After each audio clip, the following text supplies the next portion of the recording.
Bonjour à tous. Nous avons débuté hier une réflexion sur l'attitude des disciples qui entendent Jésus leur dire « Attention, vous avez vu en moi le Messie d'Israël, l'envoyé de Dieu pour sauver le monde, mais je vais mourir. Je vais être arrêté par les principaux sacrificateurs, par les scribes, par les responsables du peuple. Je vais être condamné, mis à mort. Mais le troisième jour, je ressusciterai. » Alors nous nous étions dit hier, mais comment aurions-nous réagi en tant que disciples à cette parole de Jésus?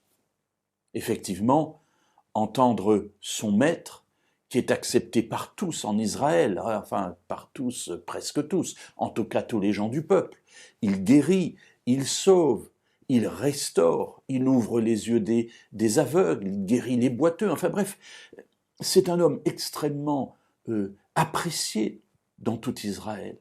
Et voilà qu'il dit que les responsables du peuple, eux, ne l'aiment pas et qu'ils vont le tuer.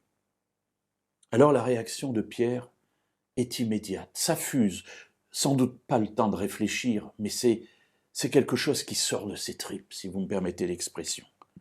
Dans l'Évangile selon Matthieu, au chapitre 16, et au verset 22, Pierre le prit à part.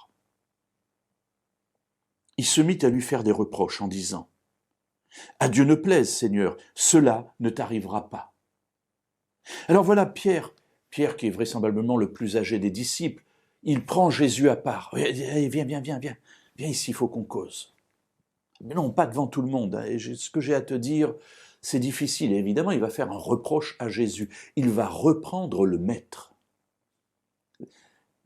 Mes amis, dans un contexte juif, c'est absolument quelque chose d'ubuesque.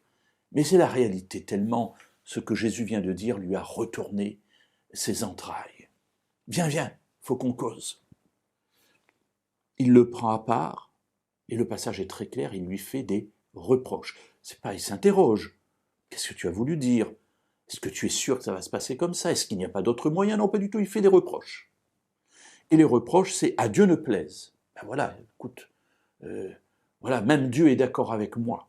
Cela ne t'arrivera pas. Sous-entendu, nous sommes là. C'est impossible. Ce n'est pas ce que la Bible enseigne. Je ne comprends pas cela dans le ministère du Messie. Donc même Dieu ne peut pas être contre ce que je dis. Cela ne t'arrivera pas. Mes amis, combien de fois pouvons-nous agir avec un ton aussi péremptoire, parlant à la place de Dieu, pensant comprendre tous les plans de Dieu? Mes amis, quelle folie! Nous verrons demain la réponse de Jésus.